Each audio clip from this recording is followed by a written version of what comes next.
Today we've got Liz Charlotte Grant with us. Liz, you're an award-winning essayist, and your work has been on a number of publications, including Sojourners and Christian Century, and even Christianity Today, which is a little interesting. But I'm sure there's lots of things to you. So who is Liz Charlotte Grant to Liz Charlotte Grant? I'm a former evangelical. Does that Christianity Today reference make sense now? Makes sense now. Yes, I call myself a recovering conservative evangelical. I, at this point, am fairly mainline, attending a PCA church, etc. Let's see. I live outside of Denver, Colorado. Love it. In the literal best state in the United States, in my opinion. Pretty darn good one. You're not very far off there. Yeah, I mean, you were just there for Theology beer camp, so that's where we met up most recently. But yeah. It's a pretty great place to live. I have 2 kids. I have an artist husband.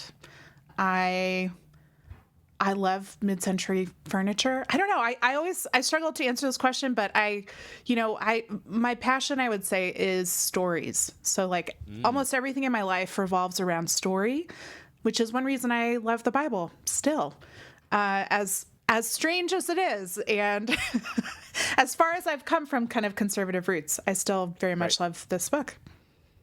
Well, the Bible has a few good stories, maybe just a couple, but there are some doozies in there. Yes, there are. Yes. Well, it was fun connecting at Theology Beer Camp. I know we didn't get to hang out a ton, but it was great to connect and know that you're somewhat associated with the homebrewed Christianity world. I often joke that this is like the junior varsity version of homebrewed Christianity. Yes, I made JV. Yes.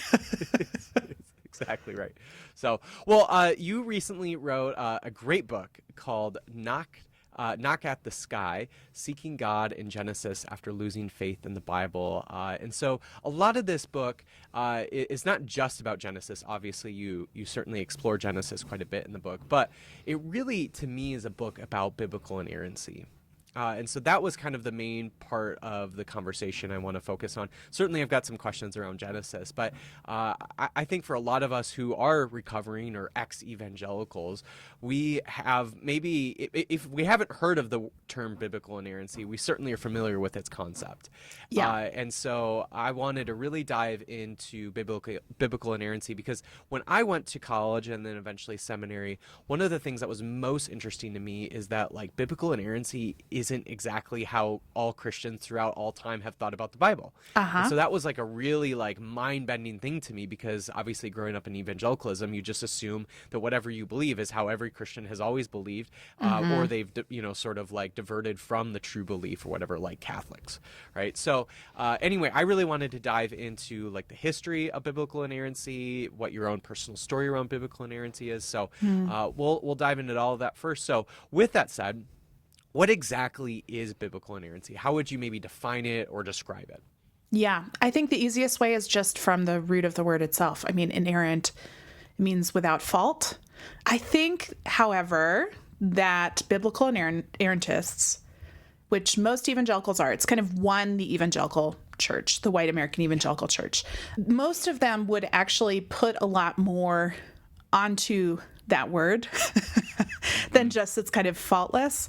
I think inerrancy has come to mean inspired. It has come to mean sort of magical woo-woo a little bit. It has come to mean power. It has come to mean unchangeable, almost dehumanized, despite the fact that humans wrote the book and are its main characters and its audience. So that's a challenge that they have worked their way around. And I mean, I think the other thing about inerrancy is that it is unquestionable, right? So completely authoritative to the point of authoritarianism. Right. And it reminds me of it almost in some way, shape, or form is this catch-all word for omnipotence, all-knowing, all-loving, all good. It's almost like a catch-all phrase for all the divine attributes that we ascribe to God. Inerrancy equals God. But it's all in this book. It's really interesting how inerrancy almost becomes like it actually is it's a divine attribute itself. And Right. so therefore the Bible is in some way, shape, or form almost God itself, not some Mm-hmm. sort of revelation of God, but actually Right. God itself.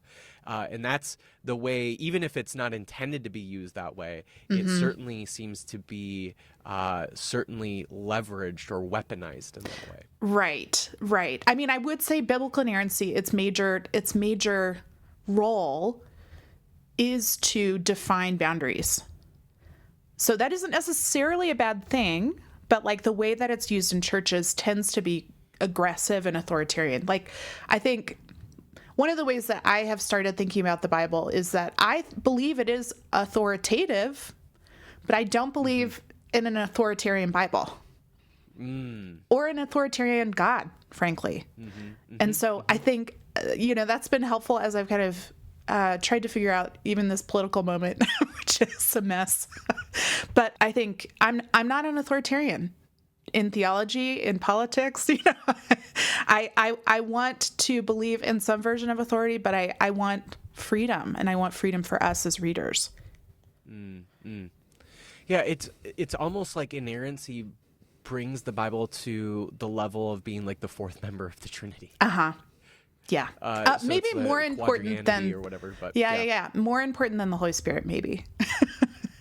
Yeah, that's actually a great way to think about it. I mean, I think in a lot of evangelicalism, maybe less so in like Pentecostal evangelicalism, but certainly in the maybe more Calvinist evangelical circles, the Bible probably holds more authority than the Well, I Holy mean, if they're Spirit. I think you're right. cessationists, they're like, well, the Holy Spirit isn't talking anymore. The only way the Holy Spirit talks is through the Bible now, right? That's kind of what they think. I mean, and so the Bible then is a stand-in.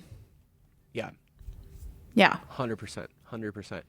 So what's interesting, and I kind of alluded to this a bit ago, is when I started learning about just the history of biblical inerrancy, I realized there actually is a history of it. It's not just as it always has been. Right. And so can you talk about the history of biblical inerrancy and just how it developed and where it is now, and just that whole history? I'd love to really start diving into that. Yeah, it is. To me, it was very surprising to find out how recent evangelicalism had adopted this.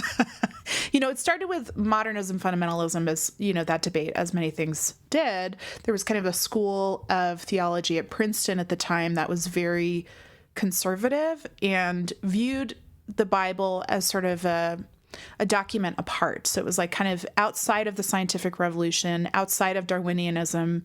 It was kind of a response. Their response to Darwin was to say, this book is the only book that hasn't evolved because this is God's book.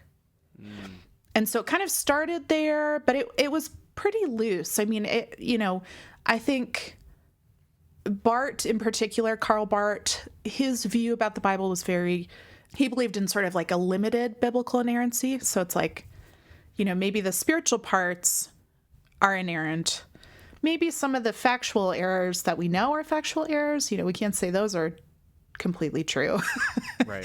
So kind of what do we do with those? And so his views had started to kind of, in the conservatives, I would say their take, it started to infiltrate evangelicalism. That was their word. And so around 1978, there was a summit in Chicago. This is when it was held by the International Conference or Council on Biblical Inerrancy, International Council on Biblical Inerrancy. And they got together to write a statement that would come to define inerrancy for the next 40, 50 years of American evangelicalism. And most of these folks it was about 250 white men who gathered in a room in Chicago in a luxury hotel near the airport. And they wrote the Chicago Statement on Biblical Inerrancy. And that continues to be the primary mode of interpretation for American evangelical churches, period. Are you aware if there was like any sort of back and forth debate happening at that conference or council? There was zero. No. It was invite only. So They specifically kept out who they would have called neo-Orthodox evangelicals. So there was this whole like drama at Fuller Seminary at the time. None of those professors were invited. Of course. None of them were. Yeah. And there were like, I think there were 13 women in the room. There were only 8 Black or brown people who signed this document. So it was just a very white male, honestly, I mean, authoritarian way to read the Bible. Right. That they set out. Mm-hmm.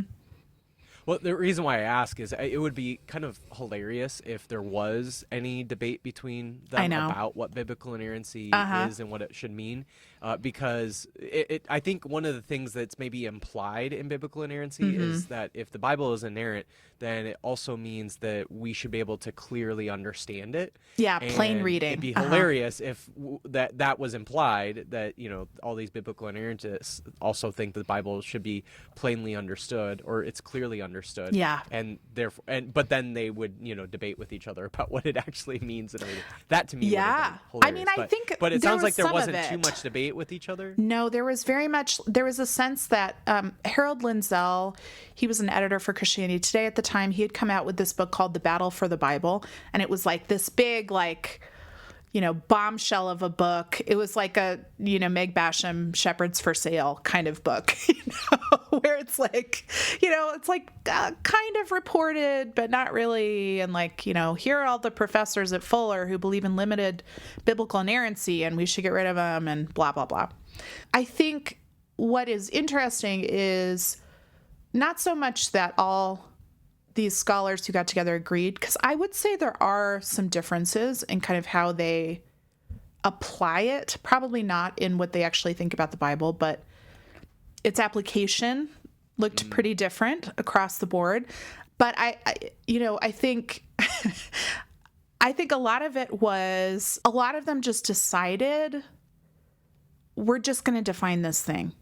You know, even though we might disagree on how it applies, even though we might disagree on even some larger points, we can find some measure of quote unquote unity to our treatment of this text. And so that can be the thing that comes to define evangelicalism.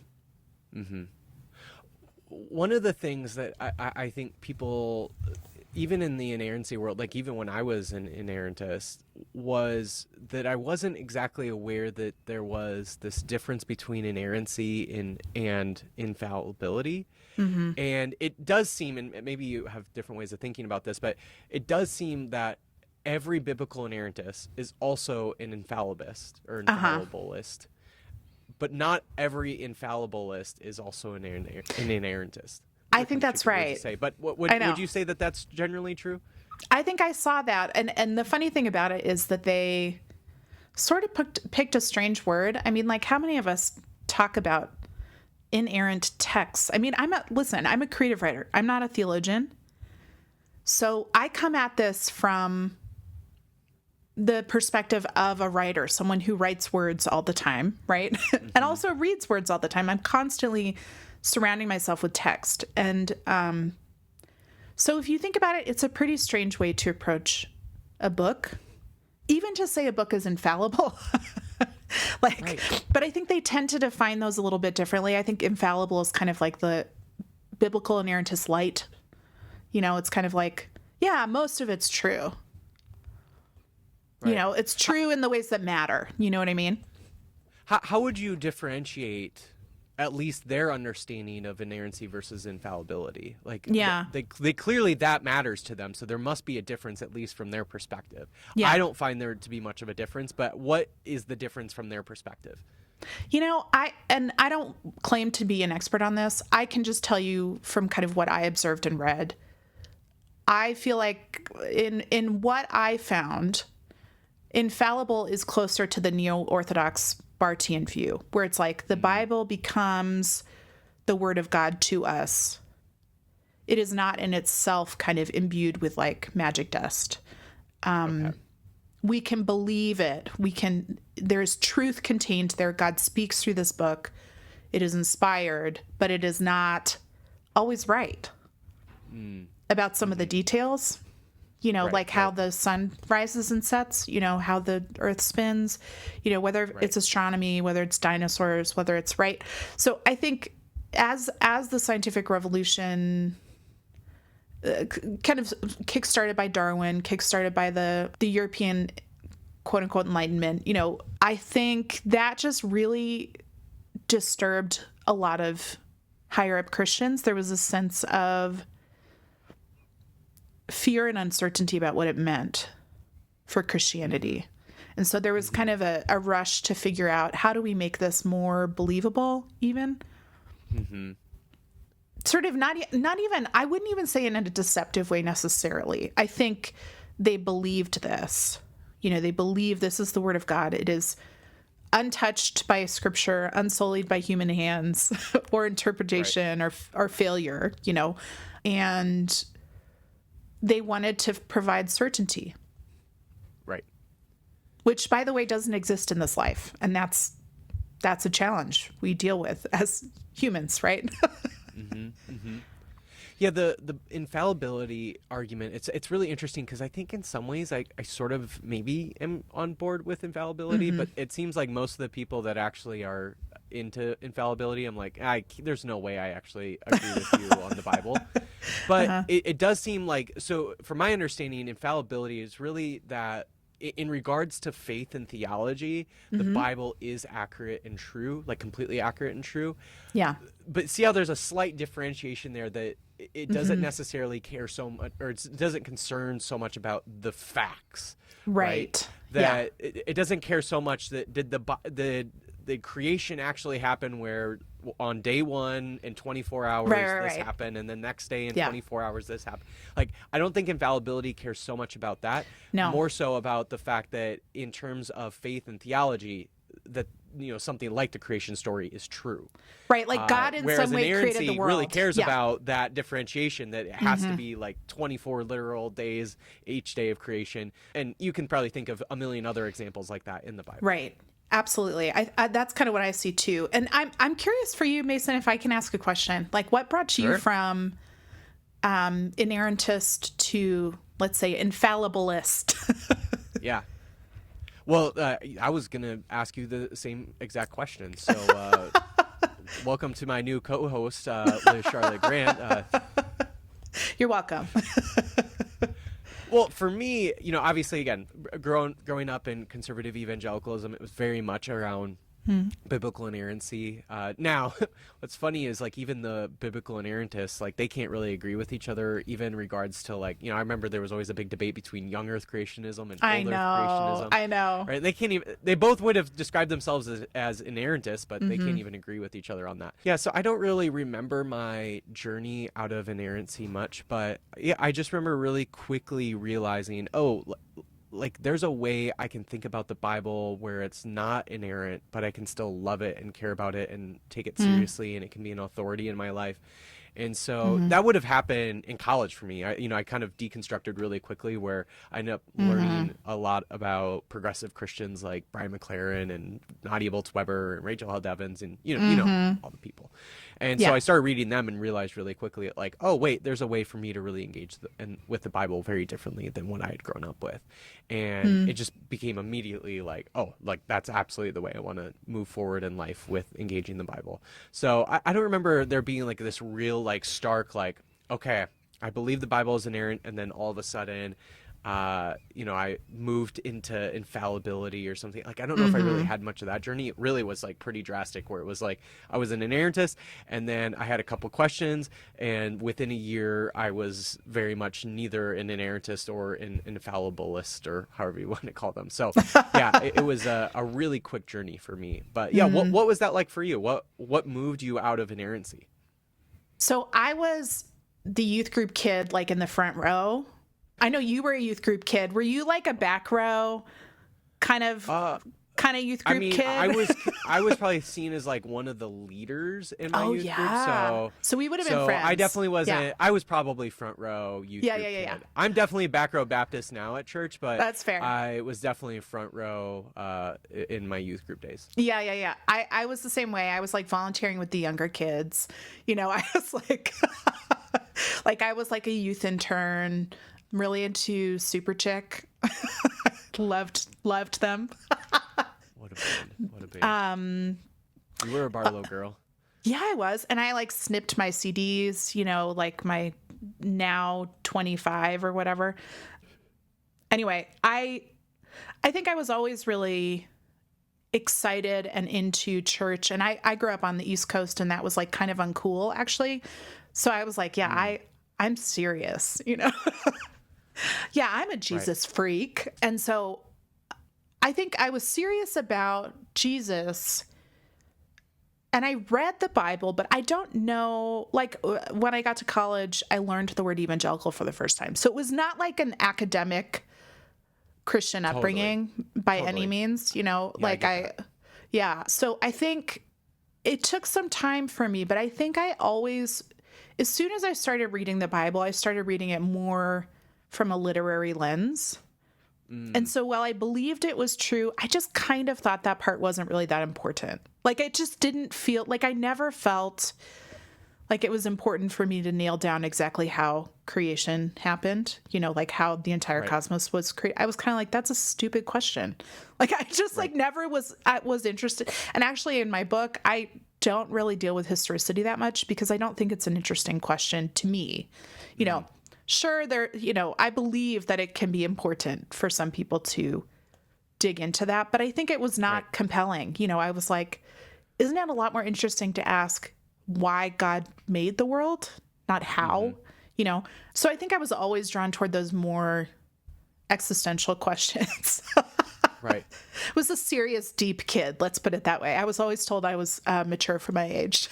Were you get like an Enneagram 4 by any chance? Yeah. I am, Yeah, okay, definitely. that makes sense. If Enneagram is real, I know Dan Koch would fight me on that, but like if it's real.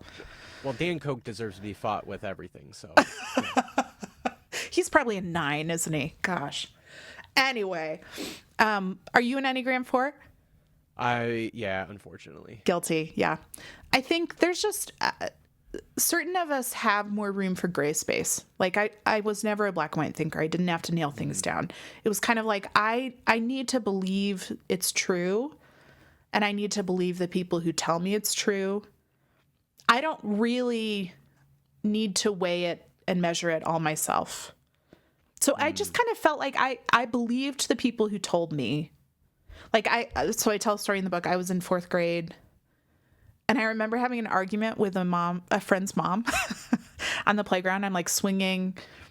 She's asking me, but what about the dinosaurs in the Bible? What? And I'm like, what kind of mom is asking a 10-year-old these questions? But at the time I was like, it doesn't matter.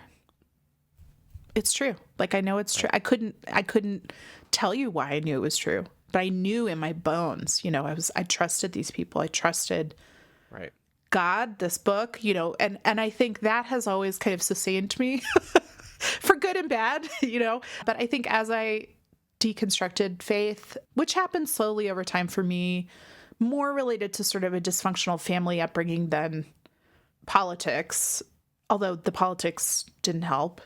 Right. But I think really the moment I got into therapy when I was like 21, that's when, I started to say, maybe the ways that I was taught God acts or what God is like, maybe some of those are wrong. Yeah. Maybe they're more informed by what my family's like. Maybe they're more informed by what other people want God to be like, and so I think that started for me kind of an unraveling in a really good way. I mean, I think for me, it was never a terrifying overnight switch. And I know a lot of people experience that. And to you all, I hope you have friends that you can walk alongside and who can give you lots of hugs and tell you don't have to go to church.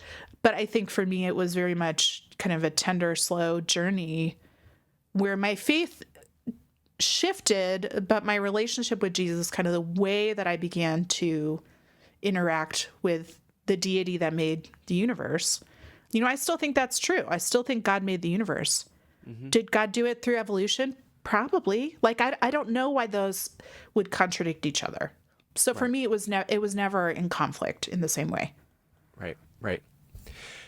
Another thing that again, talking with or talking about inerrancy, and you mentioned that inerrancy really became more popular, if you will, or gained some momentum after Darwin, especially. That's where we really start to at least see like this modern version of Right. inerrancy is after Darwin's On the Origin of Species, Mm-hmm. and the rise of science and all of that.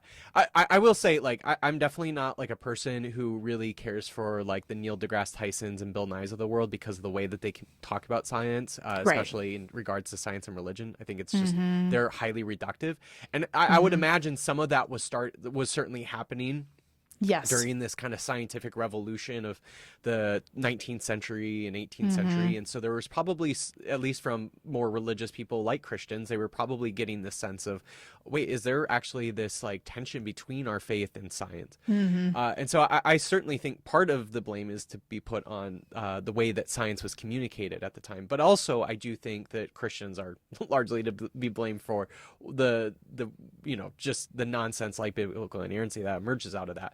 But Mm-hmm. what's really interesting is for the people that developed biblical inerrancy, especially in reaction to On the Origin of Species and in reaction to science that was coming out at that time, is I think part of the reason why they wanted to make the Bible inerrant or believe the Bible was inerrant was that they thought that from a science perspective that whatever science was discovering or learning about was also inerrant, which is really an interesting perspective to have of science because any good scientist knows that none of their work is inerrant, Mm-hmm. right? What we learn in the natural world, something it could change. Like we used to think that the entire universe used to revolve around, like, this was an actual scientific like Mm-hmm. theory that Mm-hmm. was like the legitimate theory for many centuries, that Uh-huh. the rest of the world was revolving around planet Earth. And Mm-hmm. it's just fascinating to realize then at some point we realize, oh wait, we actually were wrong about that. And so Mm-hmm. that's like the whole predication of science, is that like it could always be wrong. We can always learn something new. Mm-hmm. And so science itself is never inerrant. And so there's just like this really poor understanding, I think, from a lot of those Christians at that time of what science actually was. And so they're trying to make something to be inerrant because they believe that science is trying to make itself inerrant, or it's whatever its discoveries were inerrant. But that's literally just not how science works. So I think that's like a part of this too that's really interesting, is the development of inerrancy, I think, also emerges out of this conflation around what science is even trying to do.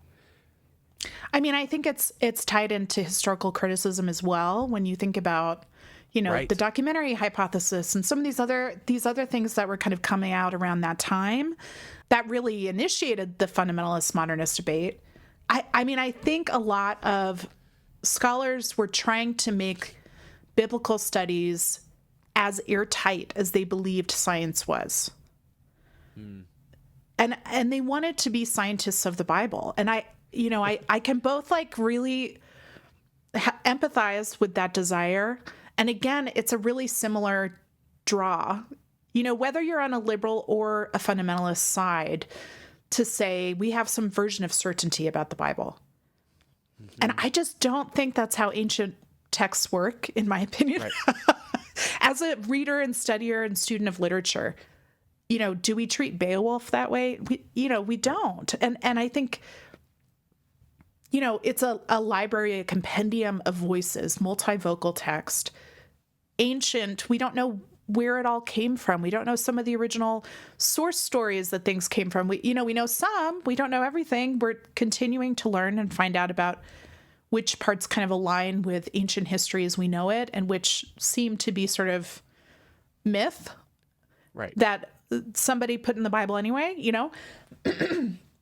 And that's especially when we're talking about the Old Testament. I mean, New Testament, we can have a little bit more certainty about where manuscripts came from or who wrote them, or, the Old Testament, certain parts could be 4,000 years old. It's like, we just don't have the kind of certainty with the Old Testament that we might wish to have Right. as Yeah. modern scientific people. Right. Yeah, and I still remember maybe I was like in middle school. I remember even though I was in, middle school and should have been in youth group, my parents, we were, at my church, there was this like Sunday school, like an adult Sunday school class around like something about like apologetics. It was kind of See, this you were apologetics advanced. type. Yeah. I mean, I was, the kid that really took my faith very seriously. And, at that time, especially, I was really into apologetics. And I remember the person that was teaching that course was a medical doctor, out of all people, which is a little scary to believe that he was doing medicine and believing some of these things. But anyway, I remember was talking about how we have all of these like thousands of original manuscripts.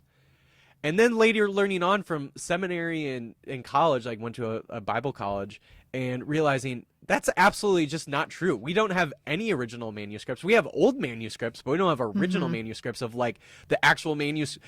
When I think of like an original manuscript, I'm thinking of the thing that the person who actually wrote it, like we have that piece of paper, and we don't have any of them. Exactly. Yep. And it was just like, what, like it, I'm almost like some of the arguments you hear about inerrancy, they're just built on like straight out lies, like that we have the original manuscripts. We just don't.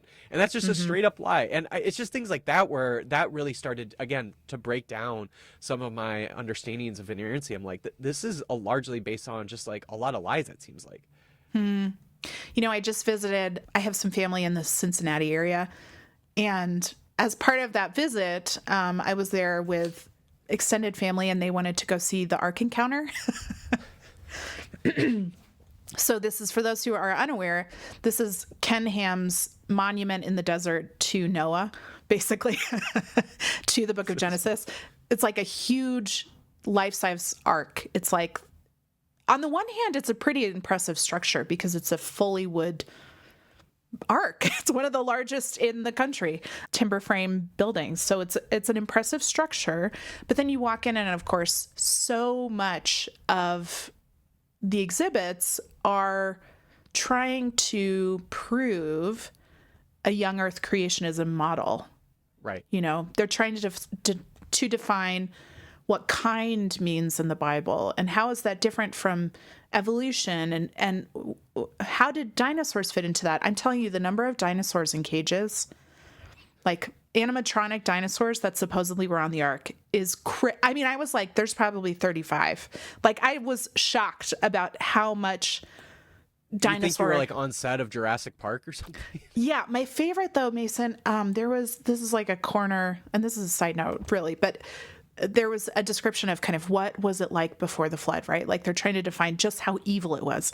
And so there's like a mini little display of a Colosseum, and, people are fighting each other. And then there's a T-Rex with a crown on. And they apparently were fighting the T-Rex in the Colosseums, and that's why the flood needed to happen. It was just deeply evil. So Okay.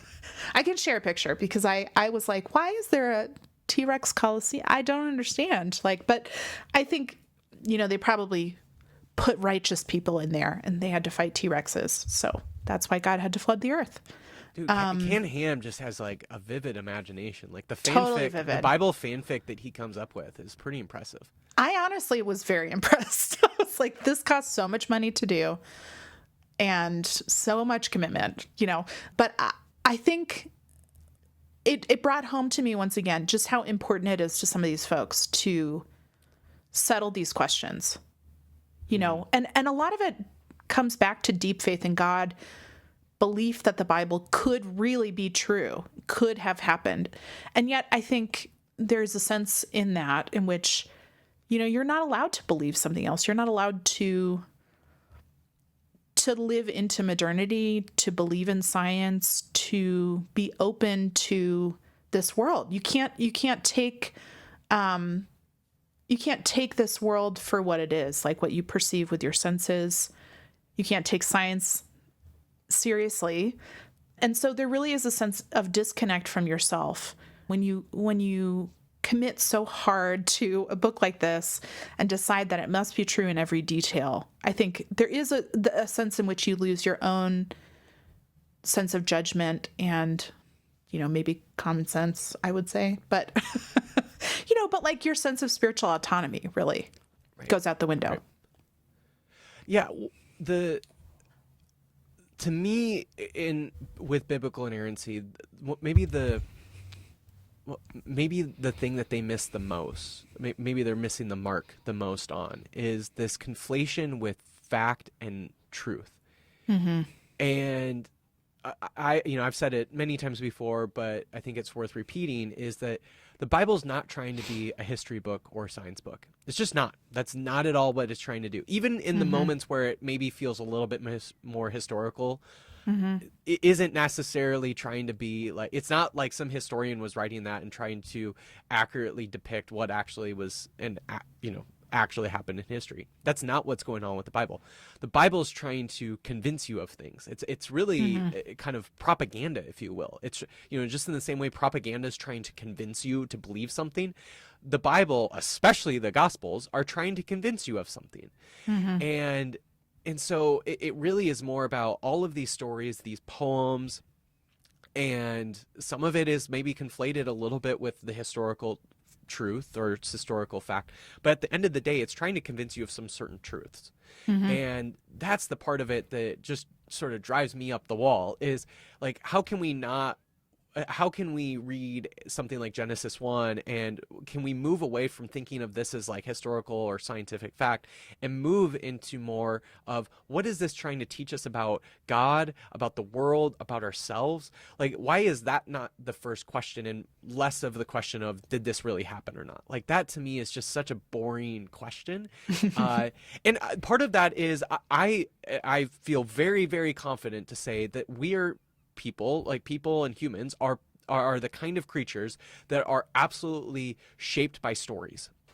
We love stories. We obviously we got a lot of stories in the Bible. We write a lot of stories. We watch a lot of stories, and we are constantly living into those stories, right? Especially, like you and I are both white. We have seen and heard stories about people of color, and we then live into those stories and sometimes have to challenge those stories, right? And so it's just really interesting how, like, we are, as humans, creatures that are shaped by stories, and therefore we need to, like, I think, recognize the story nature of the Bible and not care so much about whether it's fact or not. And again, for me, that was a huge movement into still, like, moving away from biblical inerrancy, but also still loving the Bible, was realizing, oh, the Bible, even if it's not historical fact, has so much to teach us and offer us. And that's where I think maybe there's this false dichotomy that both fundamentalists and kind of hardcore atheists have, is they think that if the Bible is true or is historical fact, or that the Bible has to be, right? Atheists, the hardcore atheists reject that. The hardcore fundamentalists accept that, but they both think that the Bible, if it is true, has to be historical fact. And maybe there's just a different way to navigate that. And again, I think a lot of that is coming down to, we can read this Bible, all of these stories in the Bible, and recognize that there's ways that it can shape us and shape the way that we ought to be in the world. I have several thoughts about that. I would say, so the folks who say it must be fact or you reject it, I mean, that's just black and white thinking, right? 100%. My thought is like, is there another purpose? And I think that question has really animated my Bible reading, my Bible study in the past few years, to say, is there another purpose for this book? If it is not pure fact in a scientific, measurable, pin it on the corkboard type of way, then what is it for? And I think how every person answers that question will be a little bit different. But I find that retaking our spiritual autonomy in that way, to say, I want to discover that answer for myself. That's really important in our spiritual lives and in our relationship with whatever this deity is, whoever this deity is, right? The other thing I would say is I agree to an extent about the Bible making an argument, and I disagree to an extent. And what I mean by that is, because I believe the Bible is multivocal, I believe it actually asserts many viewpoints even about God. Yeah.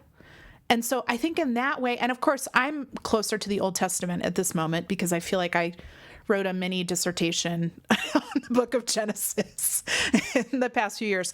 So I feel much closer to the Old Testament than the New Testament in this. But I think the Old Testament in particular contains so many voices about God, about God's people, about the way the world works.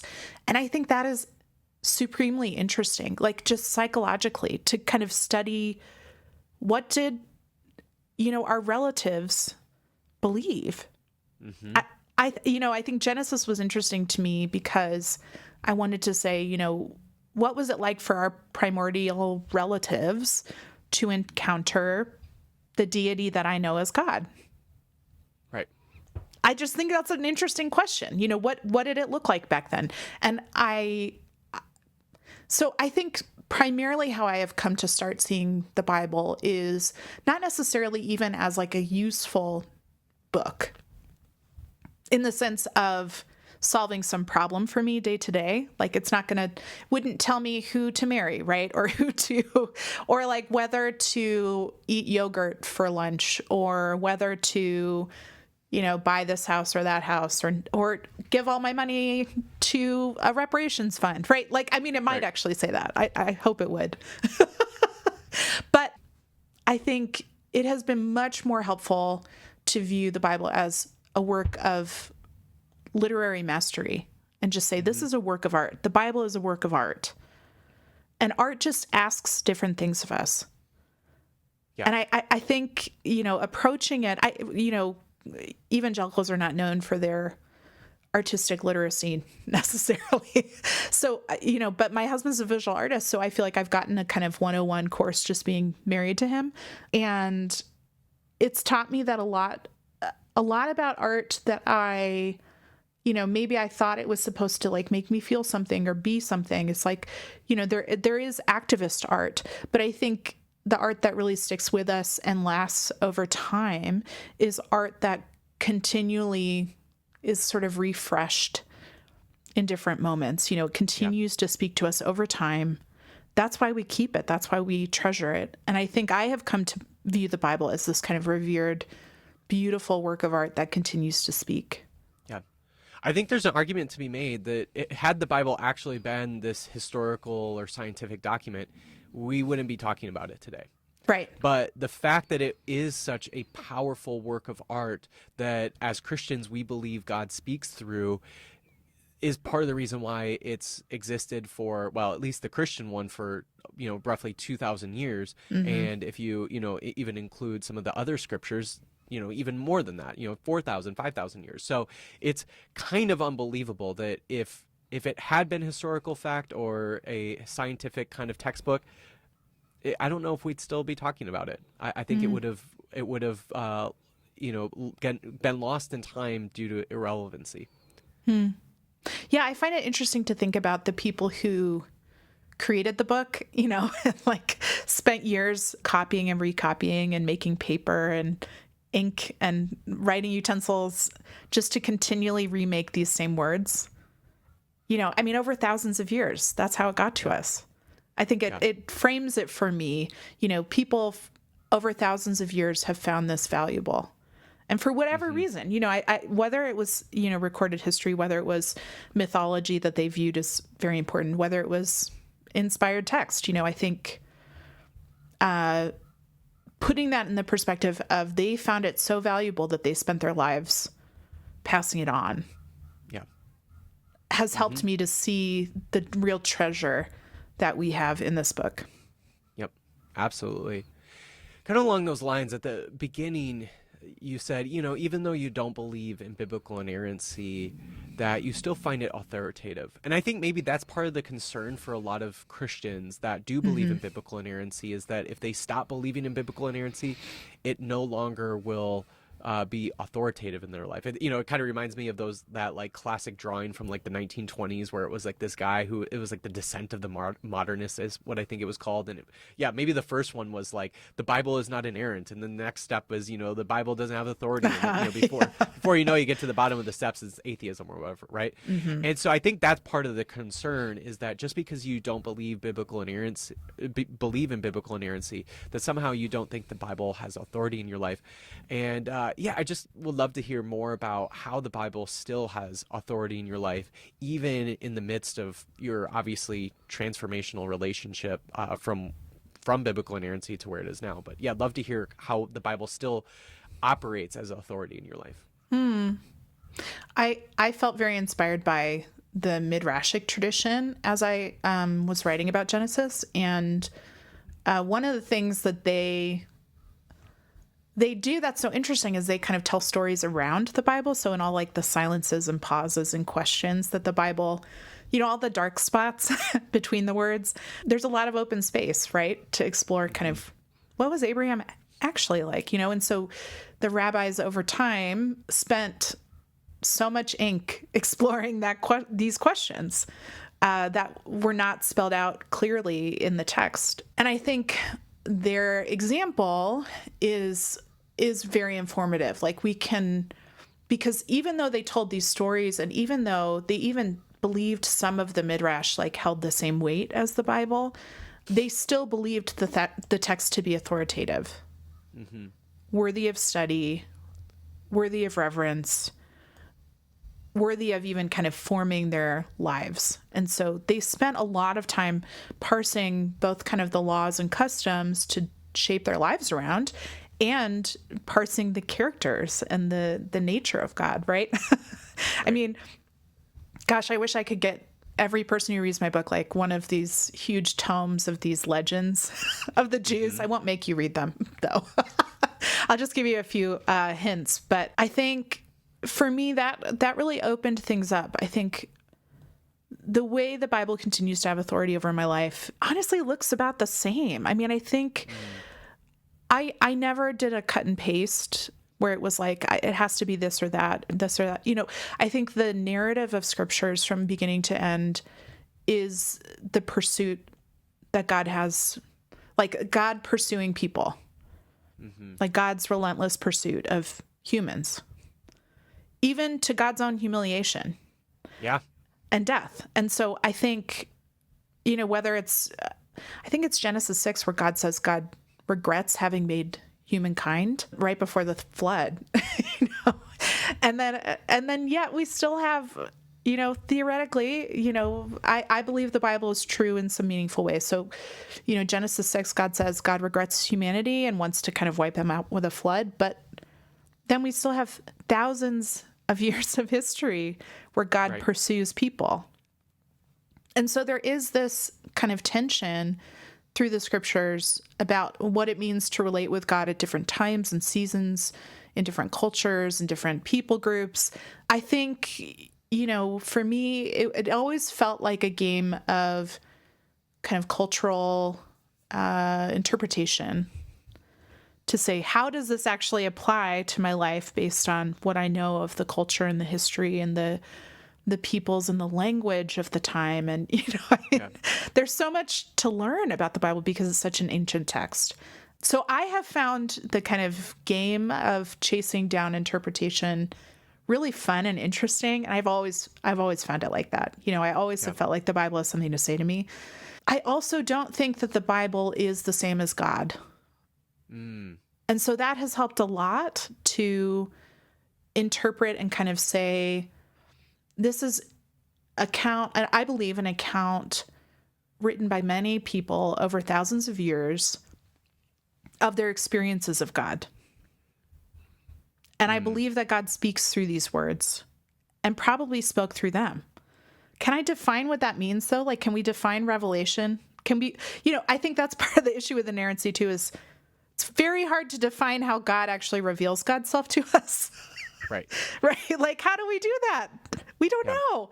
We don't know what to make of it in the Bible, and we do our best. But, there is this sort of ineffable quality to the Bible, to Revelation, to God's self.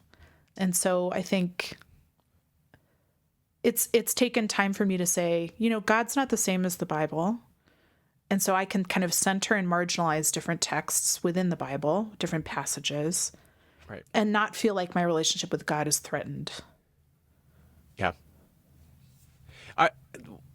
I think part of the inerrantist view is that even if they do concede that God speaks even outside of the Bible to us today, that the Bible especially or mostly is where through which God speaks. And I think part of that reasoning is you have, I don't know how many words there are in the Bible. It's like what, like 50,000 or something like that. Maybe, no, way Oh, more gotta than that. be It's more. it's Gotta be like a 5 million, million like or something. Yeah, like a million or something like that. Yeah. So you've got, several 100 million words that God, for the most part, throughout biblical, like throughout the history of at least the Christian Bible, God has spoken only through these like few million words. And so because it's a finite source, there's only so many words that God can then speak through. And if you start thinking, oh wait, God could speak through you and through me and through the tree and through, then you start to like, oh wait, like we can't contain what God is saying to us anymore. And that becomes really dangerous, at least in their interpretation of God maybe speaking something that could even be different than what was spoken in the Bible. And so that, I think, is part of the concern there, is that the Bible limits what God is saying to only several million words. Whereas now, if you think that God is speaking through each and every one of us and beyond the Bible, that now the words that God could be speaking to us is pretty unlimited. The question is, who gets to choose, right? Like, who gets to choose Yes. which are God's words? Is it the white dudes in a room? 250 white dudes in a room, like mostly academics. I asked Dr. Angela Parker, who's written a really great book about inerrancy as well, like, what difference would it have made if there was a more diverse group of people in the room while the Chicago Statement was being written? And she was like, it would have been completely different. It would have been a completely different document. Yeah. And the reason is because from the beginning, Black and brown people had to actually contextualize these words and say they might not actually mean exactly what our slave masters or our oppressors think that they mean. And we might need to engage more deeply with the context and the history to understand this God and these words. And I think just like the reverence and humility to say, we don't know the context. We don't speak the same language. We literally need to go back to words that are very old, not in our language, not written for us, and approach with humility. I think like that humility to say I could be wrong about this is essential when we approach a text like this. There's a story from the Kabbalists, who are the Jewish heretic mystics. And they talk about at Mount Sinai, God gave a piece of Torah to all 600,000 Jews who were present. And in order to assemble the entire Torah, each one needed to kind of present their piece. And I think I've started to think about the Bible and interpretation and even the revelation of God in that means. Like, what does it look like to have a conversational hermeneutic that says, I don't know the answers by myself as a white American, suburban, middle-class woman. I need help. I need the insights of other people. I need folks who have more experience in suffering and more experience in the world and think different thoughts than me. I need that to understand God. Yeah. The church that I moved up to Minneapolis to work at for a few years, our pastor was kind of well known in that progressive Christian world, but he often would talk about that, we've got maybe a couple hundred people in our church community, and he would often describe the Bible, especially when people are like, do you believe the Bible is authoritative at your church? And what he would say is, yeah, the Bible is authoritative in the sense that it's it's sort of seen as like another person in our community. Right. So we would engage the Bible. We would go through whole chapters of the Bible for our sermons. Like, we would read an entire chapter all together, and, whoever was leading the sermon would make commentary and other people would make commentary. I love that. The Bible was seen as sort of another community member in our church. and so therefore it had the same level of authority as I did, as a 5-year-old did, as a 65-year-old did. And so I think like engaging it seriously, like a member of a church should be taken seriously, but also recognize it doesn't have some sort of supreme authority over the rest of the community. It's one member of the community. And that was a really helpful way for me to recognize the Bible still has authority in our lives, just in the same way that any close relationship or any good community member should have some sort of authority in its community, but doesn't necessarily have this sort of overarching ultimate authority. That's beautiful. I love that picture. Yeah.